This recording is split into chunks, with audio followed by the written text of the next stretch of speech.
오늘 우리에게 주시는 하나님의 말씀의 제목은 가중이라는 제목으로 하나님의 말씀 보겠습니다. 더 무거워진다라는 의미죠. 아시겠죠? 핍박이 점점 더 심해지더라. 출애굽기를 보고 있습니다. 오늘 1장의 세 번째 시간입니다. 그래서 오늘 세 번째 시간으로 가중이라는 제목으로 하나님의 말씀 보는데요.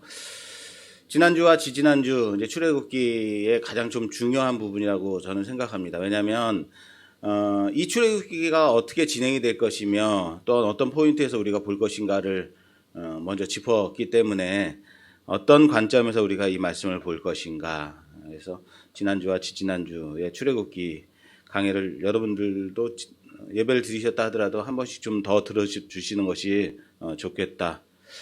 물론 유튜브에 조회수를 늘리려고 이런 광고를 하는 것은 아닙니다. 애굽 왕은 이스라엘 자손이 번성하는 것을 어떻게 했다고요? 두려워했다고요.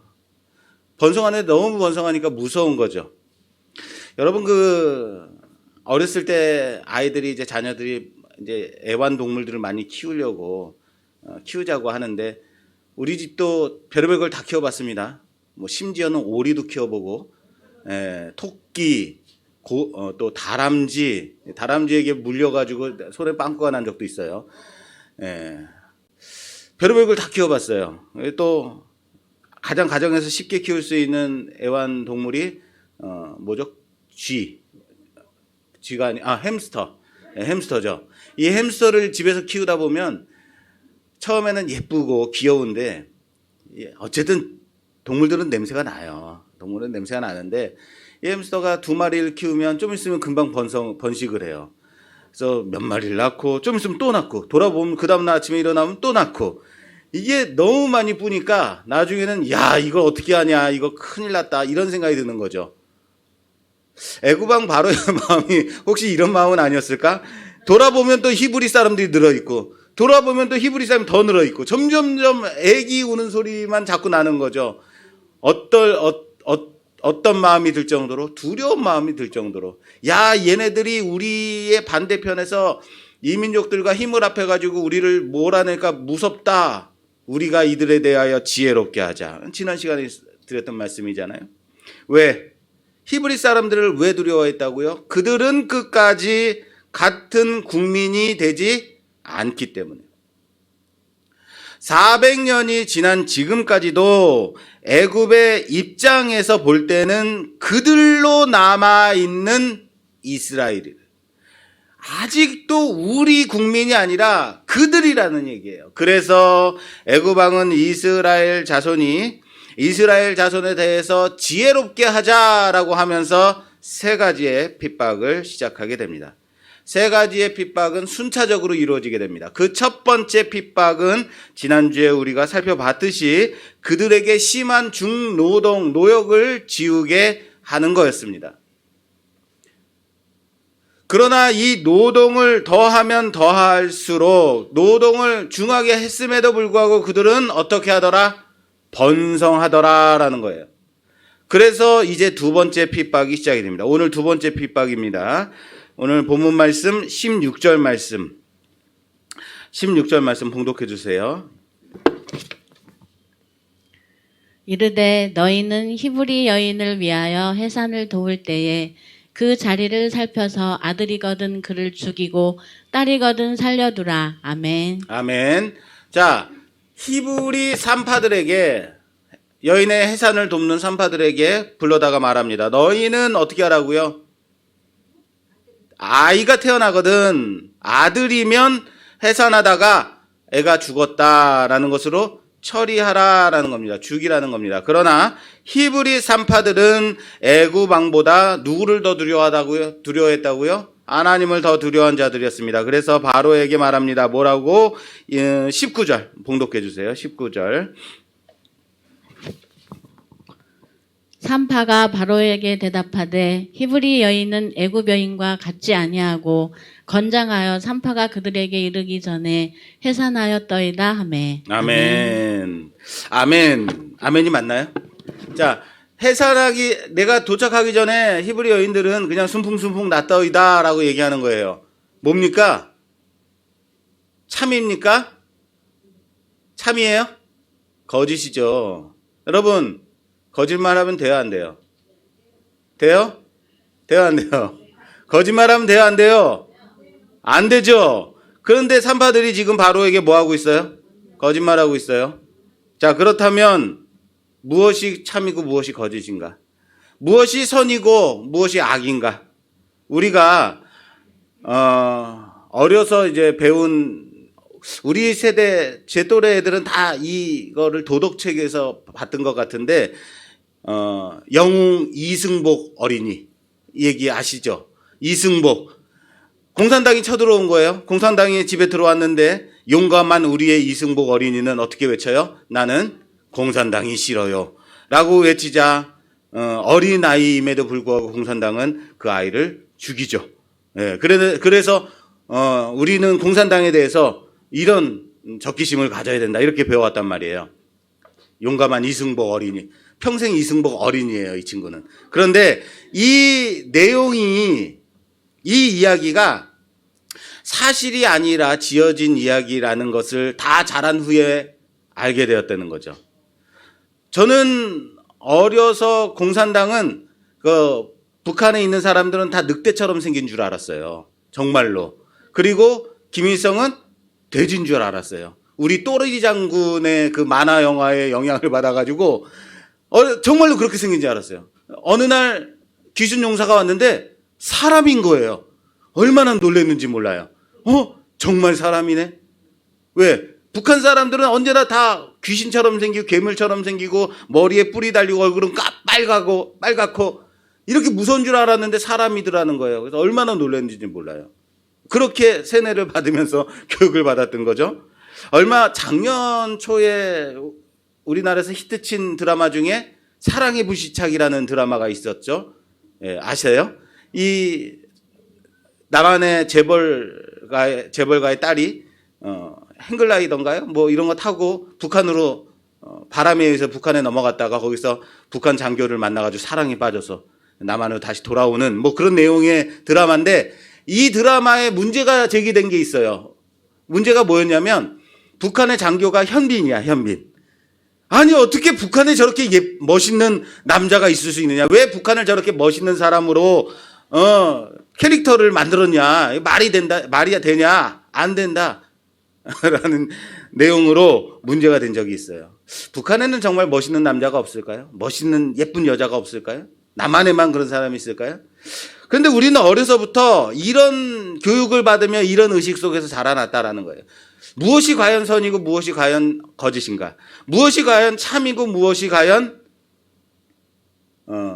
거짓인가? 좀 고민해 볼 필요가 있다 생각이 돼요. 만약에 이제 남북 전쟁이 벌어졌어요. 그래서 우리 집에서 내가 집에 있는데 우리 군인이 우리 집으로 뛰어 들어왔어요. 나 좀 숨겨주시오 하고 집에 숨으세요 하고 숨겼어요. 근데 뒤에서 공산당이 북한 계례군이 쫓아온 거예요. 총을 들고 막 해서 여기 국군 숨어 들어왔네 안 숨어 들어왔네 하고 물어보면 뭐라고 말해야 돼요? 나는 예수 믿는 사람이니까 정직해야지. 저기 있어요 라고 말하면 돼요, 안 돼요? 이게 정직한 거예요? 이게 옳은 거예요? 이건요 정직한 게 아니라 어리석은 거예요. 이건 정직한 게 아니라 미련한 거. 세상에는 절대적인 선도 절대적인 악도 존재하지 않습니다. 그러나 절대적인 선악의 기준이 되시는 분이 있어요. 누구시죠? 바로 하나님이시죠. 선악의 기준이 하나님이시라고요. 선은 하나님 앞에 서 있느냐, 이것이 선이에요. 악은 뭐겠어요? 하나님의 반대편에 서 있느냐, 하나님 말씀에 불순종하느냐, 이것이 악인 거예요. 오늘 이 산파들의 행함이 선인가 거짓인가, 선인지 거짓인지 다음 절을 통해서 우리는 정확하게 알 수 있습니다. 다음 절 20절 봉독해 주세요. 20절에서 21절까지 봉독해 주세요. 하나님이 그 산파들에게 은혜를 베푸시니 그 백성은 번성하고 매우 강해지니라. 그 산파들이 하나님을 경외하였으므로 하나님이 그들의 집안을 흥왕하게 하신지라. 아멘. 아멘. 하나님이 산파들에게 은혜를 주셨다. 할렐루야. 남이 은혜 받는 거 배가 아프시더라. 이거 왜 아멘을 안 하세요? 하나님이 산파들에게 은혜를 주셔서 그들의 국민이 번성케 되었고 그들의 가정이 흥황하게 되었다라는 거예요. 무슨 말입니까? 하나님이 그들의 행위를 인정하고 계시다라는 거예요. 하나님이 그들의 행함을 통하여서 이스라엘을 더 번성케 하시고 하나님이 그들의 가정을 더 흥하게 하셨다. 하나님의 인정이죠. 그런데 바로의 명령을 어긴 산파들의 이름이 누구냐면 히브리 산파 시브라와 부아라고 두 여인의 이름이 나오고 있어요. 이름이 시브라와 부아예요. 이런 이름 들어보신 적 있으세요? 다윗, 솔로몬 이러면 삼손 이런 사람은 우리가 많이 들어봤는데 부아와 시브라와 부아 이름 들어본 적이 없는데 여기 나온단 말이에요. 왜 나오죠? 나올 수도 있죠? 아니에요. 성경에서 여인의 이름이 나오는 예가 지극히 적은데도 불구하고 여기에 두 여인의 이름이 거명이 되고 있다. 그것도 여기 단 한 번 나오고 마는 산파의 이름 시브라와 부아. 굳이 밝히지 않아도 되는 두 여인의 이름을 말씀은 굳이 밝히고 있다라는 거예요. 왜 밝히고 있을까? 지금 히브리 남자 아기가 태어나면 죽이라라는 이 명령을 애굽의 최고의 권력자, 최고의 존엄 바로 왕이 산파들에게 명령하고 있는 거예요. 친구가 하고 있는 게 아니고 부모가 하고 있는 게 아니고 누가 하고 있다고요? 바로의 최고의 권력자 바로 왕이 애굽의 최고 권력자 바로 왕이 산파들에게 명령하는 거예요. 그런데 그 명령을 이스라엘의 최고 권력자 아니죠. 이스라엘의 최고 권력자가 막아서고 있는 것이 아니라 우리가 기다리고 있는 출애굽하면 딱 누가 떠올라야 돼요? 출애굽기 하면 그렇죠. 모세가 떠올라야 되는데 모세가 맞상대하고 있는 게 아니라 누가 맞서고 있다고요? 히브리 산파 시브라와 부아라는 거예요. 다시 말하겠습니다. 여러분, 우리는 세상의 권력에 맞서기 위해서 더 큰 권력을 달라고 합니다. 권력의 힘에 맞서는 것은 뭐다? 힘이라고 생각해요. 심지어 세상 가운데서 이 핍박을 받을 때에도 환난 가운데 있을 때에도 하나님 내게 능력 달라고 그래요. 이기는 힘을 달라고 그래요. 그래서 이기게 해달라고 간구해요. 힘에 대해서 무엇으로 맞서겠다는 거예요? 힘으로 맞서겠다는 거예요. 어떤 문제가 생겼을 때 예를 들면 어떤 형사적인 문제가 생겼다든지 사고가 생겼어요. 그럼 당장 우리는 무엇을 찾아요? 전화 걸어요. 아는 사람 누구 없나?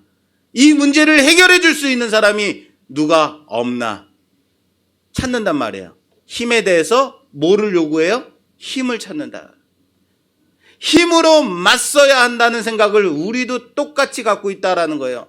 더 센 거 달라고 하고 있다라는 거예요. 그러나 오늘 출애굽기 말씀, 본문의 말씀은 그 세상의 최고의 권력에 맞서고 있는 사람이 히브리 산파 시브라와 부아다라고 말하고 있는 겁니다. 아무 힘도 없고 능력도 권력도 없는 그러한 여인들인 거예요. 아시겠어요? 본문의 이름을 굳이 밝히지 않아도 되는 그 두 여인. 본문의 이름이 나와 있지 않다면 단지 히브리 산파 아묵의 두 여인에 불과한 사람들인 거죠. 이해되세요? 무슨 말인지? 더 센 거 아니라고요. 더 큰 거, 더 큰 권력, 더 높은 것 아니라고요. 내가 무서워하는 것이 바로이냐 하나님이냐, 내가 무서워하는 것이 세상의 권력이냐, 내가 무서워하는 것이 하나님이냐, 내가 경외하는 것이 세상이냐, 내가 경외하는 것이 하나님이냐. 나중에 뒤에 가면 하나님이 모세를 바로에게 보내십니다. 하나님이 모세에게 너 바로에게 가라라고 하실 때 모세조차도 뭐라고 말하냐면 내가 누구인데 왕 앞에 서겠느냐라고 하나님께 대묻습니다. 내가 누구이? 권력은 권력으로 맞서야 한다는 그런 생각을 모세조차도 갖고 있었다라는 거예요. 이 세상의 크기 앞에 위축될 수밖에 없는 우리는 그런 존재들입니다. 세상을 두려워하는 자는 하나님을 두려워하지 않습니다. 반대로 하나님을 두려워하는 자는 바로를, 세상을 두려워하지 않는다는 사실을 믿으시길 바랍니다. 여러분들은 세상을 두려워하는 자입니까? 하나님을 두려워하는 자입니까? 오늘 본문 말씀을 통해서 히브리 3파는 하나님을 경외하는 자였다라고 말씀하고 있습니다. 사랑하는 여러분, 하나님을 경외하는 자들이 되기를 주님의 이름으로 축원합니다. 지금 바로는 히브리 아기들을 태어나는 족족 죽이라라고 말하고 있어요. 여러분, 히브리 민족, 이것이 이스라엘 민족의 말살 정책인가요? 이것을 모든 아기들을 다 죽이라는 건가요? 그래서 히브리 민족을 아예 없애버리겠다는 말살 정책인가요? 세 번째 핍박을 통해서 이것이 어떤 정책인지 좀 살펴보겠습니다. 22절 말씀, 오늘 본문 마지막 말씀입니다. 그러므로 바로가 그의 모든 백성에게 명령하여 이르되 아들이 태어나거든 너희는 그를 나일강에 던지고 딸이거든 살려두라. 아멘. 아멘. 자, 바로는 이제는 아예 노골적으로 죽이라 핍박을 시작합니다. 남자 아기가 태어나거든 나일강에 던지라라고 하고 있어요. 무시무시하지 않습니까? 이스라엘 민족을 완전히 말살시키겠다라는 건가요? 그렇지 않죠. 왜요? 애굽의 핍박 정책은 이스라엘 민족의 완전한 말살 정책이 아니었다는 거예요. 단지 산하 제한 정책이라고 말해야겠죠. 산하 제한 정책. 이런 거죠. 만약 말살 정책이라고 한다면 아들이든지 딸이든지 무조건 죽이면 되죠. 그냥 아이가 태어나면 무조건 죽여. 임신한 여인은 무조건 죽여. 이러면 되는 거죠. 그런데 아들은 강에 던지고 딸은 그대로 두라라고 하고 있어요. 딸은 그냥 두래요. 그러니까 백성들이 더 태어나는 것 자체가 문제가 아니라 남자아이를 죽이라고 하고 있어요. 산하제한 정책이죠. 그리고 아기 모세, 나중에 이제 모세가 태어나서 이 아기 모세를 갈대 상자에 모세의 어머니가 담아다가 나일강에다 두죠. 이 강에다 두었을 때 바로의 딸 공주가 나일강에 나왔다가 이것을 보게 되죠. 그리고 이 모세를 보고 데려다가 키우게 되죠. 히브리 남자 아기인 줄 알았음에도 불구하고 데려다가 키워요.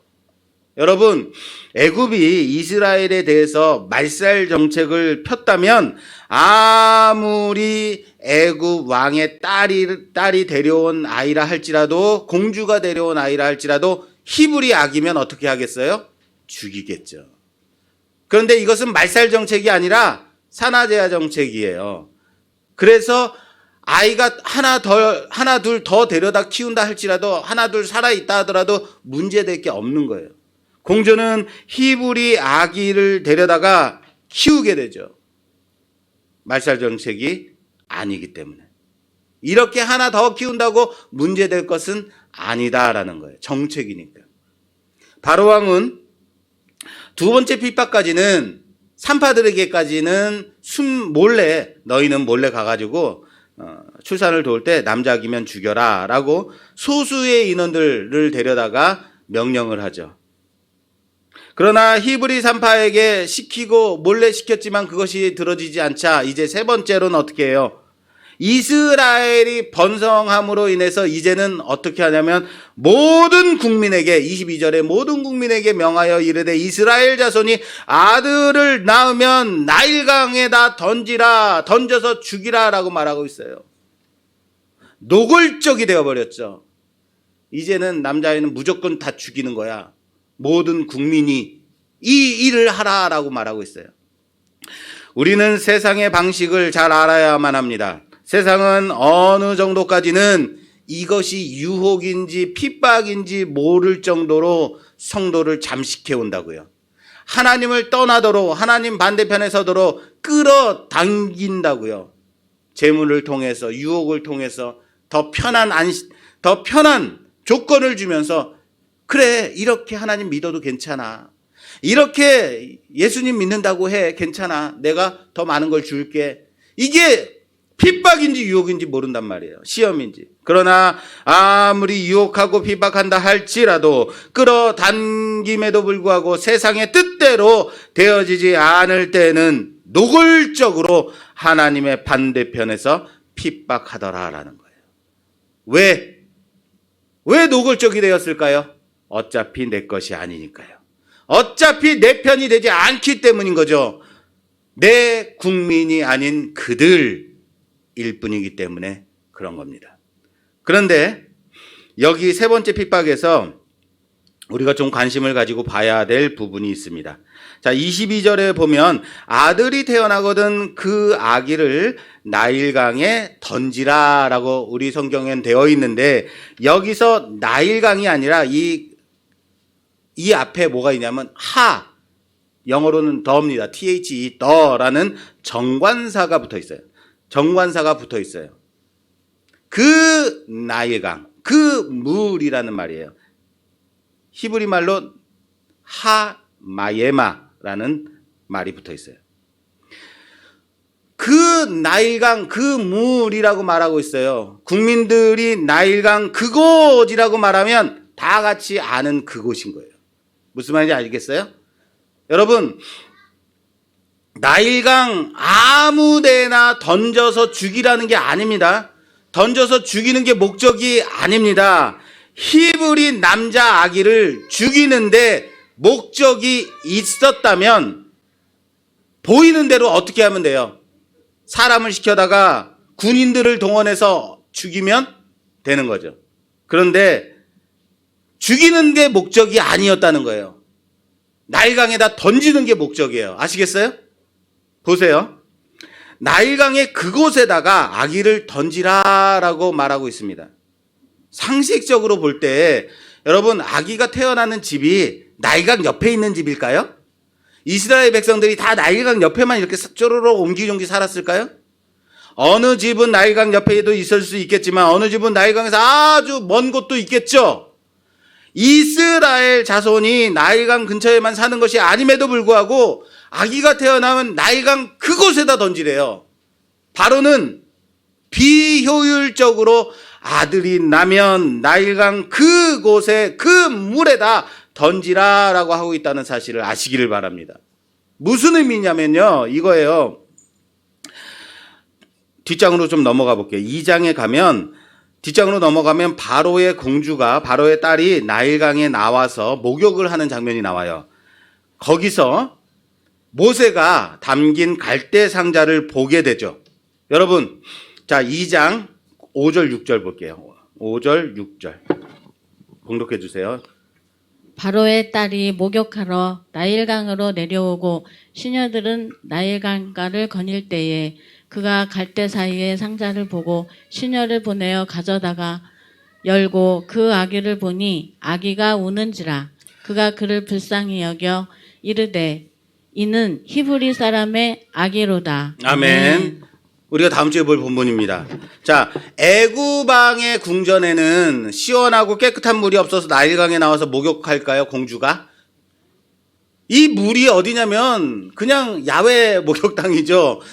공주가 남들이 다 볼 수 있는 곳에 와서, 이런 강가에 와서 목욕을 한다? 맞습니까? 한 군데 더 볼게요.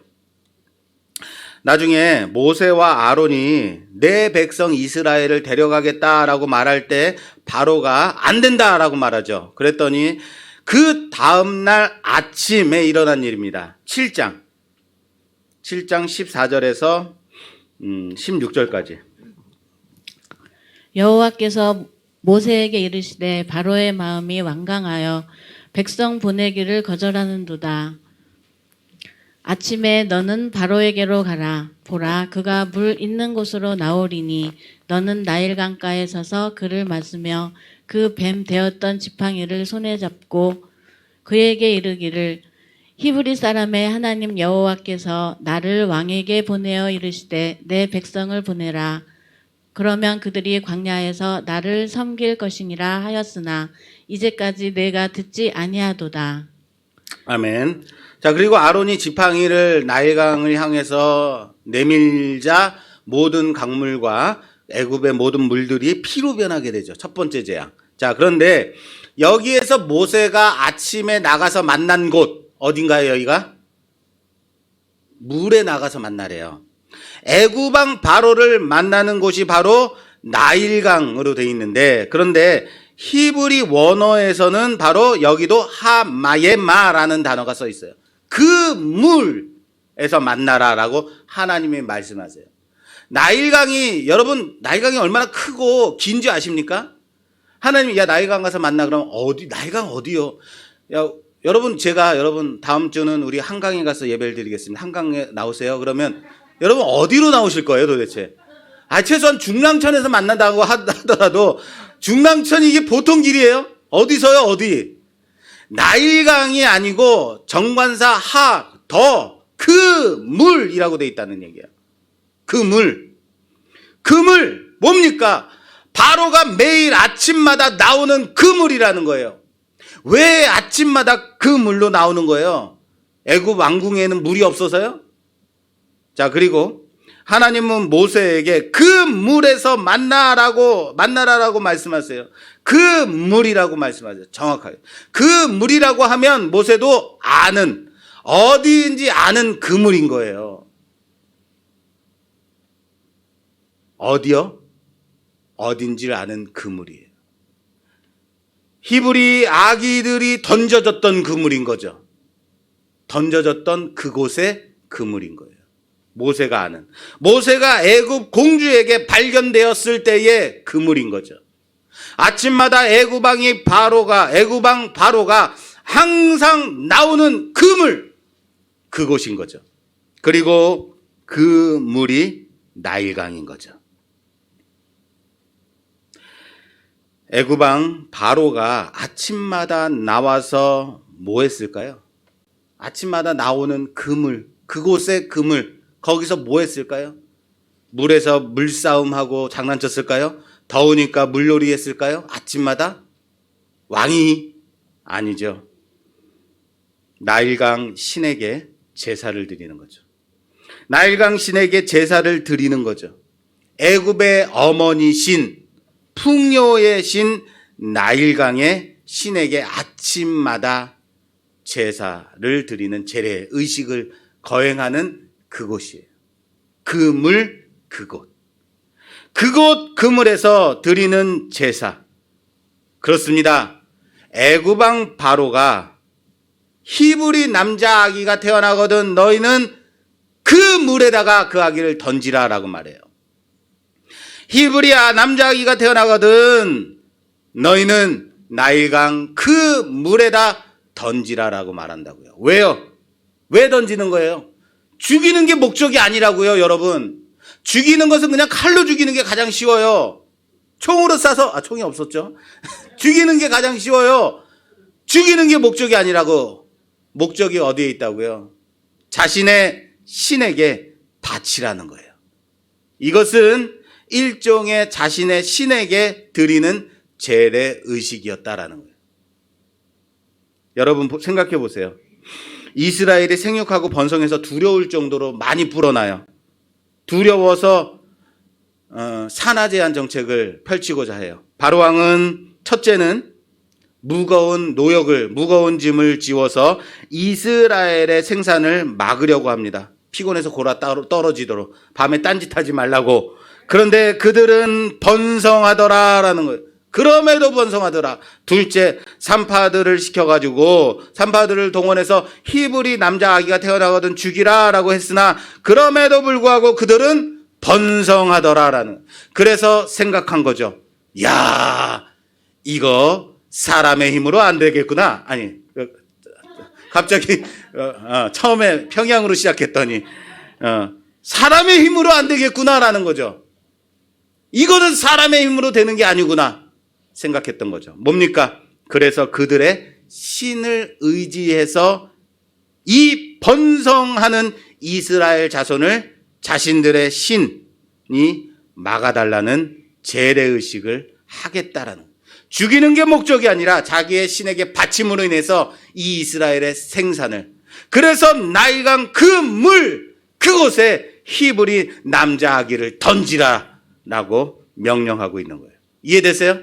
그 생명력을, 이스라엘의 생명력을 끊어달라고 사망으로 이끌으려고 자기의 나일강의 신에게 바치는 거예요. 그들에게 어머니 신인 나일강 신에게요. 그곳에 히브리 아기들이 던져지고 있습니다. 그래서 이스라엘의 생육하고 이 번성하는 것을 막기 위해서 신의 능력으로 죽이는 겁니다. 던지는 겁니다.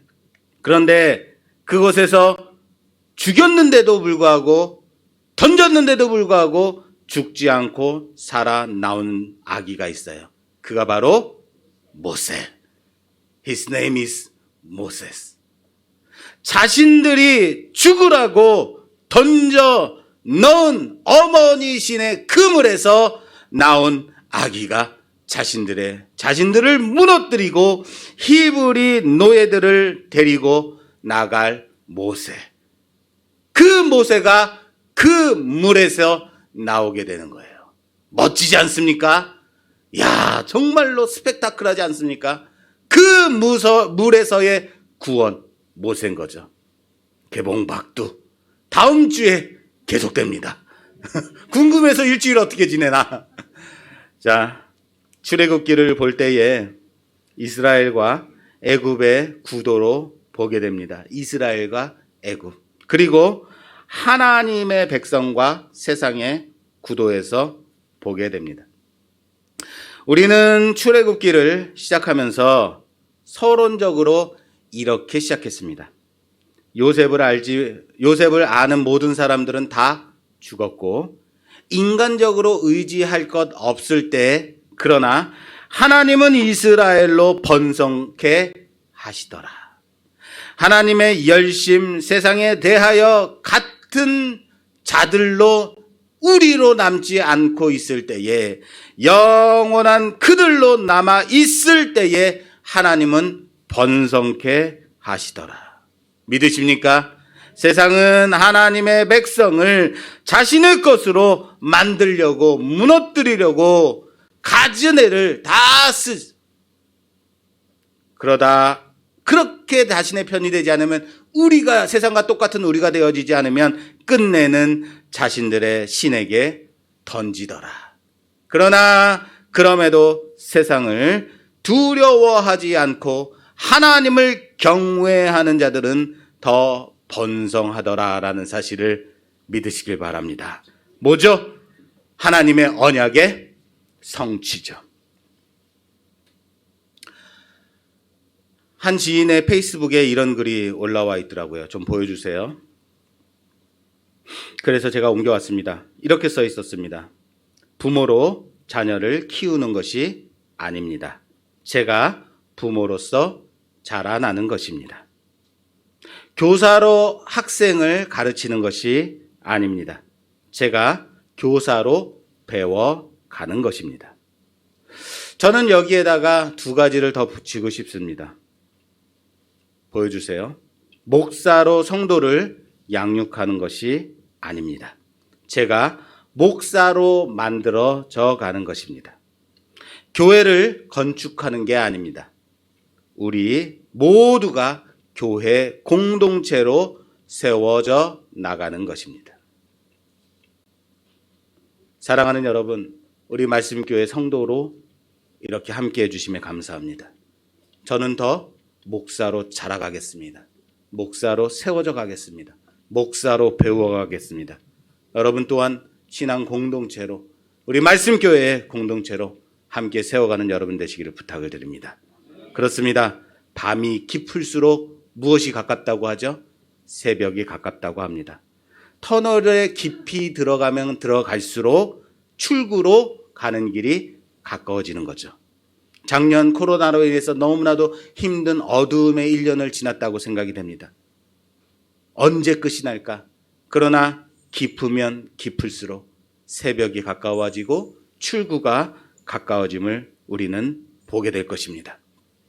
이스라엘 자손에게 닥친 이 공경은, 이 곤란함은, 이것이 환란이 깊어지면 깊어질수록 이제 하나님의 일하실 때가 가까워졌다는 것을 나타낸다는 사실을 믿으시길 바랍니다. 핍박이 강해지면 강해질수록, 학대가 강해지면 강해질수록 이제는 하나님이 일하실 때죠. 교회는 어두움 가운데서 서로 세워주고 섬겨주는 데서 만들어져 가는 것이 교회입니다. 어둠은 깊어가고 공고함은 더해갑니다. 가장 어두울 때에, 힘들 때에 하나님은 이스라엘 자손을 붙들고 일하고 계신다라는 사실이에요. 자식을 번성케 하시고 마땅히 당당한 한 민족으로 세워지도록, 신앙 공동체로 만들어지도록 하나님께서 일하시더라라는 거예요. 하나님의 일하심을 바라보는 우리 모두가 되기를 주님의 이름으로 축원합니다. 하나님의 때가 참에 괴로움이 더해가더라. 다시요. 하나님의 때가 찼는데 괴로움이, 환란이 더해가더라. 하나님이 이게 어떻게 된 일입니까? 하나님이 계시긴 계신 겁니까? 우리는 그렇게 말한다고요. 하나님의 때가 가까웠는데 환란이 더해가더라. 노예가 되고 죽임을 당하고 괴롭히더라라는 거예요. 모세도 숨겨 기르게 되더라라는 거예요. 갈대 상자에 넣어서 떠나 보내게 되더라라는 거예요. 우리 인생 속에서도 하나님의 때가 이르면 결코 형통하고 좋은 때가 임하는 게 아닐 수 있음을 아시길 바랍니다. 하나님은 우리 인생에서 다루는 방식, 하나님이 우리 인생에서 다루는 이 방식은 바로 이런 것일 수 있기 때문에 그렇습니다. 하나님이 안 보임에도 하나님이 우리와 함께 역사하고 계심을 믿으라는 겁니다. 여러분, 창세기에서 아브라함과 이삭과 야곱, 요셉까지 그 역사 속에서 하나님은 자주 나타나셔서 그들과 말씀하셨고 그들과 언약하셨습니다. 400년이 넘도록. 그런데 애굽에서의 400년간 하나님은 아무 말씀도 없으셨다는 거예요. 갑자기 하나님의 음성이 사라졌어요. 갑자기 하나님이 사라진 듯해요. 하나님이 사라졌다라고 생각이 돼요. 그럼에도 이스라엘은 망하지 않더라라는 겁니다. 도리어 생육하고 번성하여 강하여지더라라는 사실을 믿으시길 바랍니다. 세상은 자신들의 방법으로 유혹하고 시험하고 핍박합니다. 끝내 가장 악한 방법을 동원해서라도 해결하려 하더라라는 거예요. 그러나 그럼에도 불구하고 결론적으로 하나님의 승리는 이미 약속되었고 성취되었고 이미 이루어졌다는 사실을 믿으시길 바랍니다. 이 하나님의 약속 붙들고 승리하는 우리가 되기를 주님의 이름으로 축원합니다. 하나님께서 안 보이고 하나님의 음성이 들리지 않고 내 상황이 점점 힘들어진다 할 때, 그렇구나, 하나님의 때가 가까워졌음을, 하나님의 역사가 우리 안에 이루어짐을 믿고 바라보고 붙들고 승리하는 우리 모두가 되기를 주님의 이름으로 축원합니다. 축원합니다.